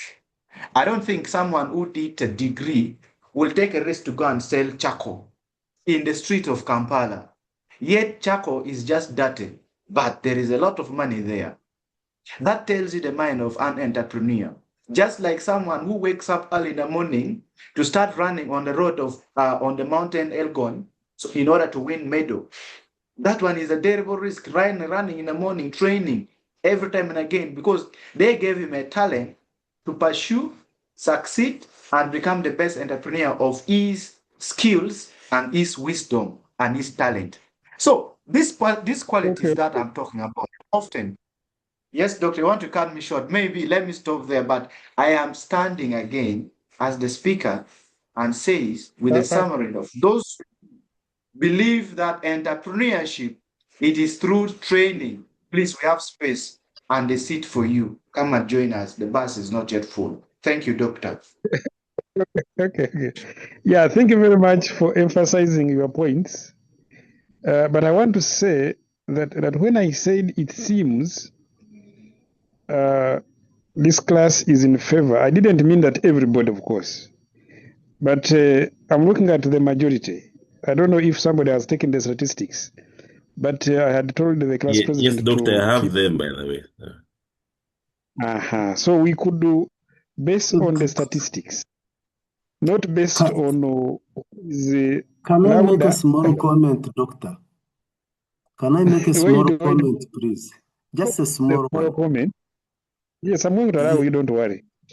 So it's based on who is giving us more examples, or who is louder, or who is speaking for a longer time, but based on the statistics of the people who have given their ideas, both online, those who have posted in the chat, and those who have said something.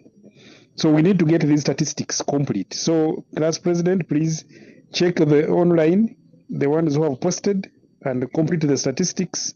You will be telling us more about what is the online comments before we conclude. So who is this one who wanted to say something? That is Charles. Yes, Doctor. Yes, please go ahead. I think the way we understood the question also matters. Because for me, I looked at how do you verify that this entrepreneurship competence is either born or trained. For example, I took the situation of changing environment as a given. Get two people and subject them to the same conditions and release them to the field. Will they perform together? Will they perform to the same level, and to what extent?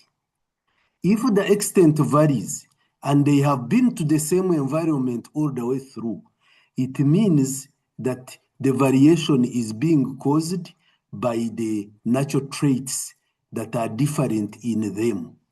That's the way I looked at it.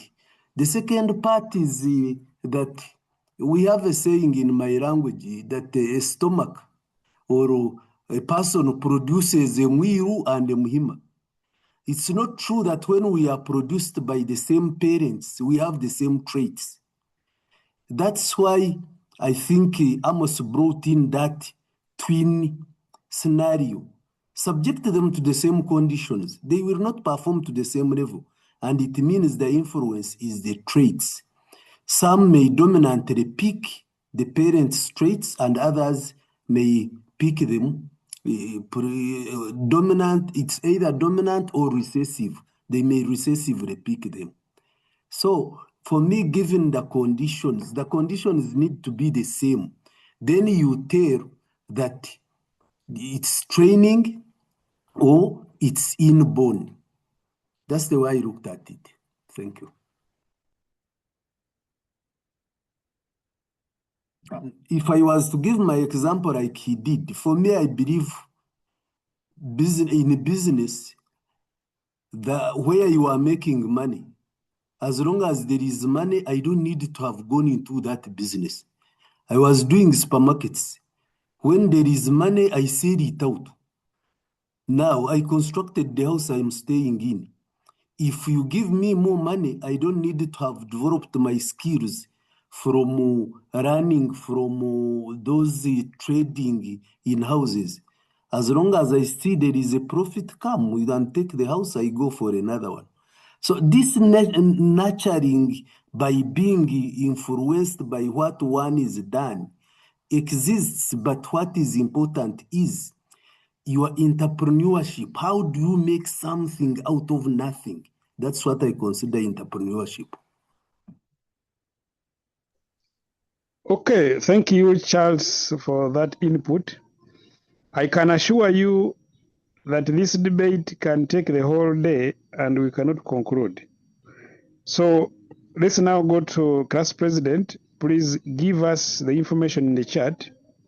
And if you are done with the statistics, you can tell us how have we done? Who are those who are saying nature contributes more? And who are those who are saying nature is the one that contributes more? Class president, you can proceed. Okay, thank you, Doctor, and thank you, colleagues, for your submissions. Indeed, like you said, the debate is very interesting. Probably we could continue further in our other spaces. Yeah, just to read from the chat, Janet Babazi, I think she was submitted earlier. She said nurturing can be intentional exposure to business experience, formal education, motivation from close, successful entrepreneurs, etc. But sometimes it is circumstantial. Many successful entrepreneurs lost jobs or had financial challenges and were pushed to business. So entrepreneurs are made. I think also Peter was, I think, adding to, I think the child, he needed to be exposed and learn from experience. That was his submission. But also, I think this was also from the example around the cattle. He was saying, can we start another argument of the role of local chemistry in success of entrepreneurship? It is part of nature or nurture. So that is some of the insights he had. Then Sunday Viola is saying that she's saying that are we looking at entrepreneurship from an angle of only big businesses? Because naturally everyone has a drive or passion to do something, make money and a living. I would believe that she would believe that we all have that natural drive, passion, and desire. However, the ability to do it and the exposure is the challenge, which requires learning. So that is a perspective around what we need to also to do. Then Ronald is saying that is being a jack of all trades considered entrepreneur. That is also nothing. And someone also wants to hear my side. Yeah. I think I would also go with against actually going to distort our statistics, but I think I can actually give the statistics first, and then I can probably add on to that. So out of the submissions through people who raised their hands and then what people put in the chat, we had around 19 responses. And colleagues, I think in more of surveys, it's more of what the other person they're giving the experience, their knowledge, or probably their perspective. So we don't have any control. Excuse me, we don't have any control around whatever they are going to actually say. So we have 19 and of course 47%, that is 9 out of the 19 believe that 75% of the entrepreneurs are made and then 25% nurtured. Entrepreneurs are 75% made and then 25% nurtured, born. And then 42%, which is 8 out of the 19, believe that entrepreneurs are 75% born and 25% nurtured. And we had another perspective, which was the 100% entrepreneurship are made, which is something we rounded off, but also rounded off to someone who also used the percentage of 60% and 40%, where he put 50% nature and then 50% nurtured. That is what I had from this. So basically, we have most of the people thinking that entrepreneurs 75% made and 25% born. That is what I had from this. But also take from the same perspective, which I also go with the majority, because I believe that some of the aspects also come from the traits, the natural traits. But the mentorship and the experiences that we usually go through can actually make us successful entrepreneurs in life. That is what I have to submit. Thank you so much, and over to you. Okay, Amos is not satisfied. He says the choice of the president is biased on the majority. Yes, this is the reason why you should take this debate further from this class and go and find other respondents, 40 of them at least, minimum of 40. And please also make sure that you are not biased when you are constructing your questionnaire. Because if you are biased again, you may get results that are not conclusive. Then also go to the different authors who have written about this topic. When I give the example of the twin studies, yes, it was done. So you can search about it and learn about how did these twins perform in different environments, and what was the conclusion of the researchers. So get what has been written by other authors and also do a simple survey which is not biased. So in other words, when you are selecting people to participate, use a scientific method. Don't select people you know are going to support you. So randomly select people at your workplace and let them respond. Or randomly select people you know. Apart from the classmates here, don't include the classmates in your survey. So we would want to hear from you next time what were your findings when you went outside there? Was your assumption confirmed, or your assumption has been removed,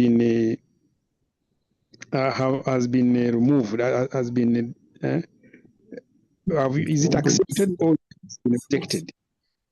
Because already you have an assumption according to your own belief.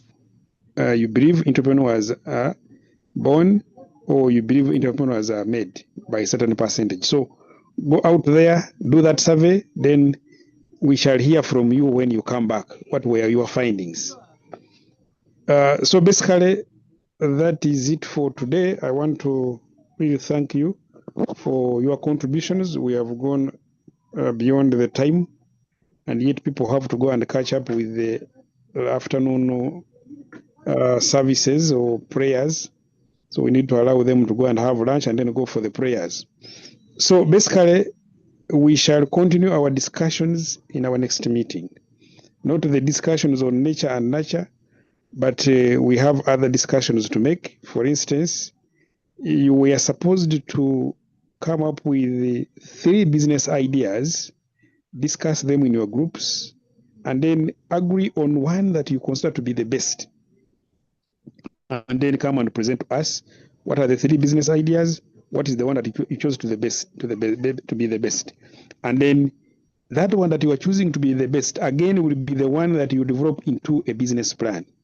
Of course, you can decide to do a different business plan apart from that idea, but we would expect that you develop it further into a business plan. So next meeting, that will be the key issue to be discussed.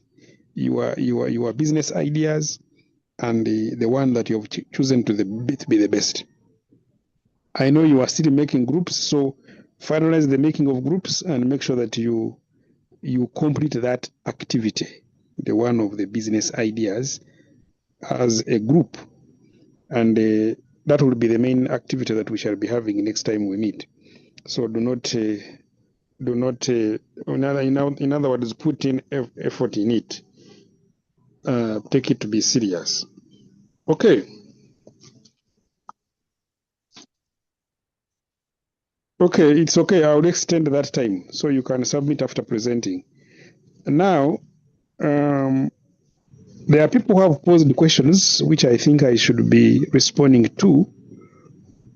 The question of who exactly is a successful entrepreneur?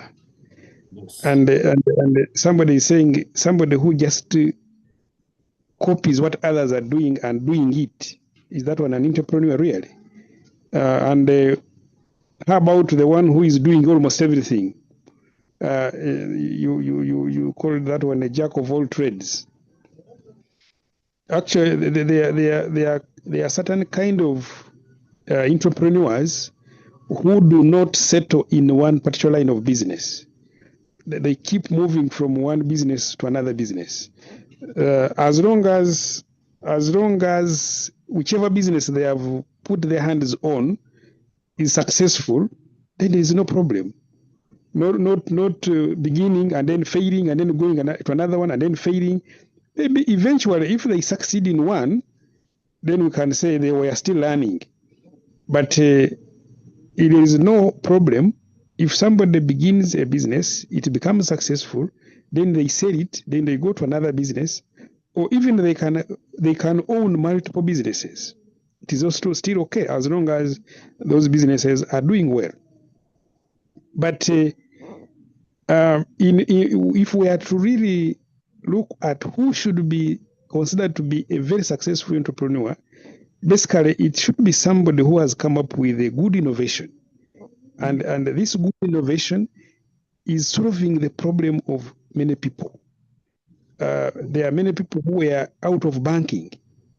They were not participating in banking, but somebody came up with an idea of microfinance. And now we have the mobile money.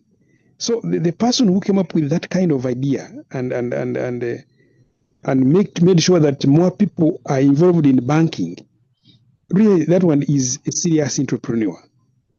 That somebody who realized that one Kenyan entrepreneur. Worldwide, it's the Kenyan entrepreneur who started, who innovated mobile money.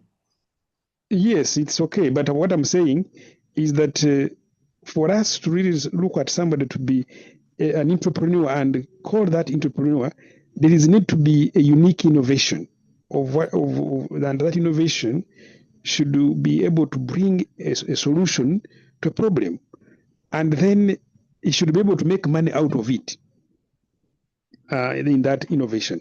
So basically, that would be the best way of looking at an entrepreneur, that somebody who has come up with a unique innovation, and this innovation is solving a problem of the community, and this person is making money out of it.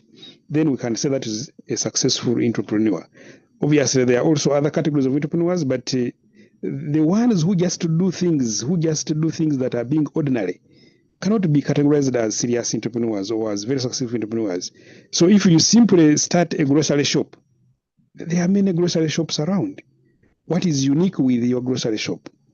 So if there is something unique that you are doing, then we could say, yeah, you are an entrepreneur if you do something that others are not doing.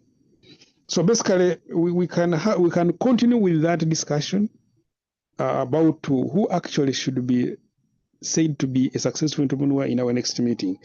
Otherwise, I want to wish you a nice weekend and a nice week ahead. See you Sunday at 10. Sunday next week at 10. Thank you, Doctor. Thank you very much, Doctor, for today's lecture. Thanks, Doctor. Yeah, but just to add, colleagues who had the people who are new, kindly join our group, the WhatsApp group, and then we could get you into the groups. Yeah, so that you don't miss out. Thank you. Would you mind sharing your contact so that we can hire you and you put us in the group? I, for one, am a new member.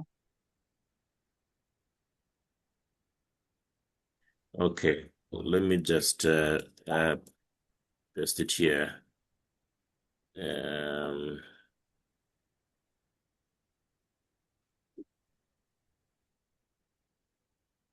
Okay, that is my contact. Have you seen it? Yes, I've seen.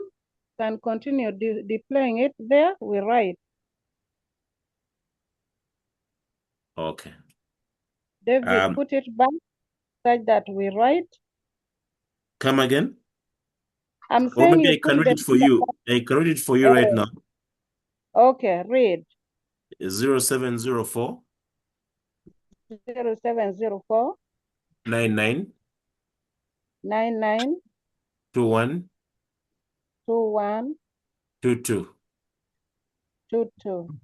It's a Ugandan code, not another country. Ugandan code. Yes, please. Okay, thank you so much. Yeah. Mm.